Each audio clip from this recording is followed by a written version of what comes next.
setiap perencanaan penganggaran dan pembangunan khususnya di UIN Araniri, apapun kegiatannya, apakah pembangunan fisik ataupun pembangunan mental ya, karena misalnya kadang-kadang kapasitas building itu mereka harus mengingat bahwa aspirasi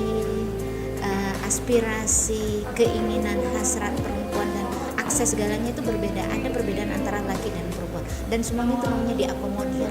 Jadi itu yang harapan Ibu, bukan hanya ada komitmen tetapi juga mereka mengeksekusikan nanti di dalam kegiatan.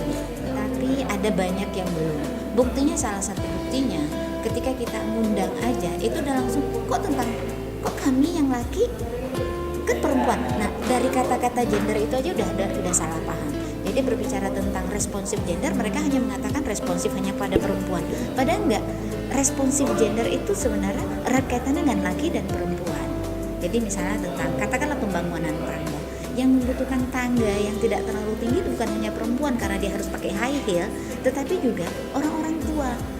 Orang tua jangankan tangga yang segini, yang udah naik dikit aja udah susah. Jadi kita ini mengakomodir semua. Jadi baik laki dan perempuan, bahkan orang-orang yang incapable atau orang-orang tidak mampu pun akan kita akomodir dengan adanya kegiatan responsif gender ini.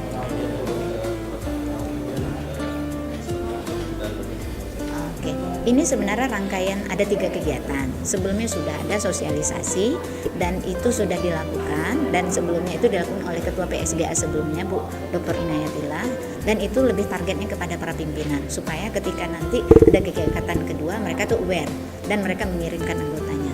Nah, yang kedua ini TOT, yaitu pelatihan. Jadi bukan hanya mereka nanti bisa untuk dirinya sendiri, tetapi diharapkan mereka juga bisa menjadi narasumber di luarnya. Nah, itu kegiatan ini ada 3 hari, pesertanya ada 27 orang.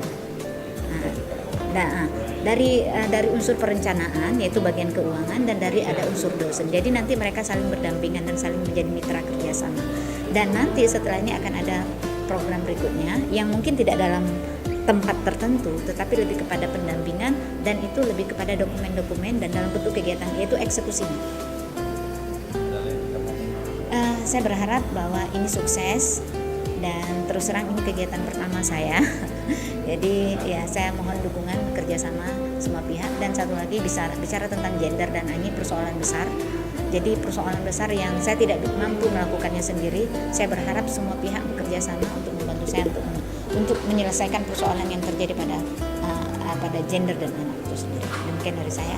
Terima kasih.